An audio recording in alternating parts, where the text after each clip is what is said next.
Good morning, all of you. So, unit number 4 of R programming, that is Introduction to Data Visualization. So, first of all, what is meant by data visualization? Data visualization is used to communicate information clearly and efficiently to users by the usage of information graphics such as tables and charts. It helps users in analyzing a large amount of data in a simpler way. It makes complex data more accessible, understandable, and useful. Tables are used where users need to see the patterns of specific parameter, while charts are used to show pattern or relationships in the data for one or more parameters. So pro and cons of data visualization, that is pros, it can be accessed quickly by wider audience. It conveys a lot of information in a small space. It makes your report more visually appealing. And some limitation, that is cons, advantages and their limitation, that is cons. Pro means advantages, cons means disadvantages. It can misrepresent information if an incorrect visual representation is made.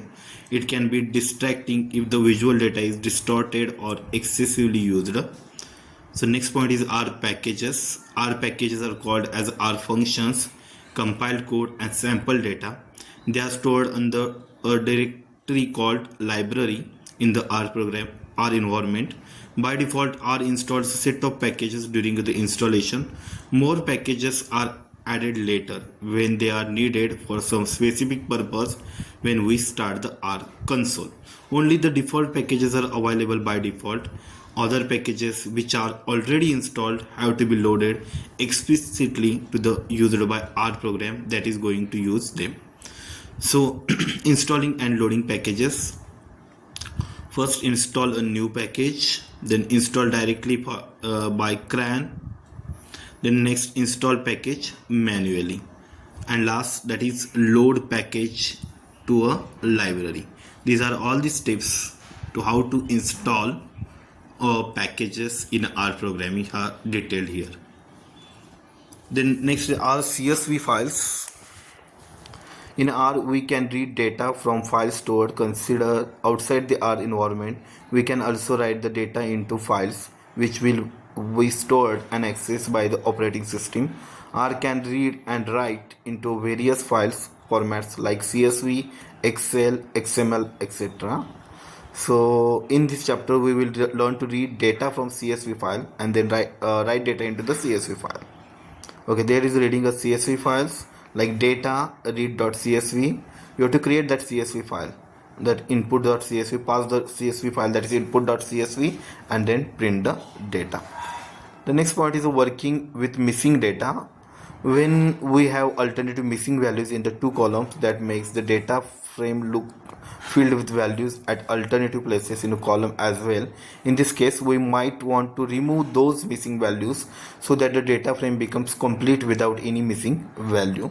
For this purpose, we can use na.omit function with a transform function as shown in the above example. Okay, so here is an example like repeat na, 5 times is equal to 10.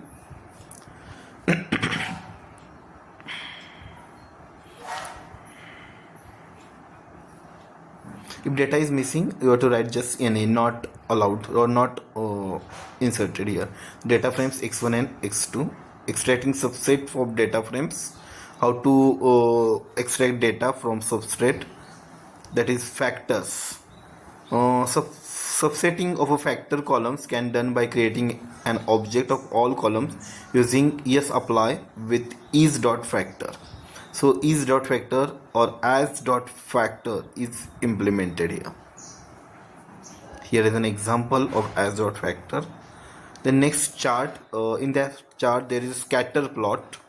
Scatter plot show many points plotted in the Cartesian plane. Each point represents the values of two variables.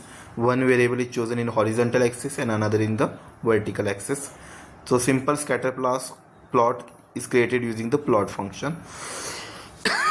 Syntax of a scatter plot, like plot x axis, y axis, main, x lab, y lab, x lim, and y lim axis.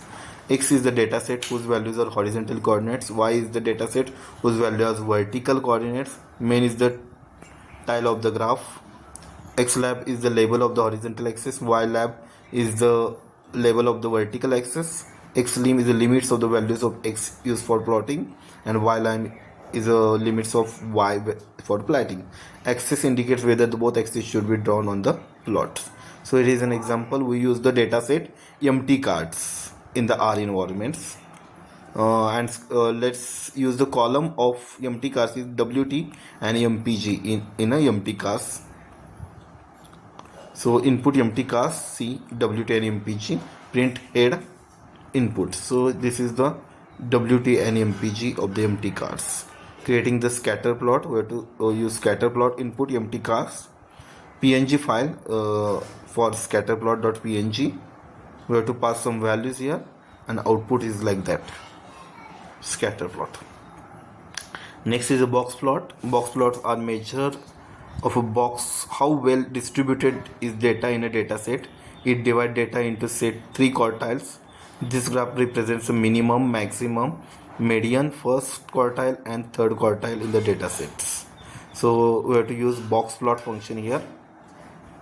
Okay, we have to apply box plot function here. Then the box plot is look like that way. Then next is bar plot. A bar chart represents data in a rectangular bars with the length of the bar proportional to the values of the variable. R uses the function bar plot to create the bar plots. Here is like same that way, bar plot. So data is organized in a bar like a structure. Then in pie chart or 3D pie chart, R programming languages has numerous libraries to create charts and graphs.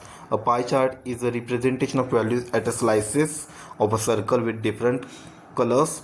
The slices are labeled and the numbers corresponding to each slice is also represented in the chart. In the R, the pie chart is created using the pie function. So like that way, you have to use pie chart. Line plot. A line chart is a graph that connects a series of points. So we have to use the also plot function here. So this is the line plot. You have to draw line. Histogram. Histogram represents the frequencies of values of variable bucketed into ranges. Histogram is similar to the bar chart, but the difference in the group is the values into the continuous ranges. Each bar in the histogram represents the height of the number of the values present in the range. So histogram is connected like a simple bar chart, but it is connected. Stacked bar plot. Then traditionally the stacked bar plot has multiple bars for each level of categories trying upon each other, but this is visual can be changes by creating vertical bar for each level of categories. So for that we have to use scattered bar plot here. Plotting categorical data. At the time of plotting categorical data, we have to use this example. Thank you.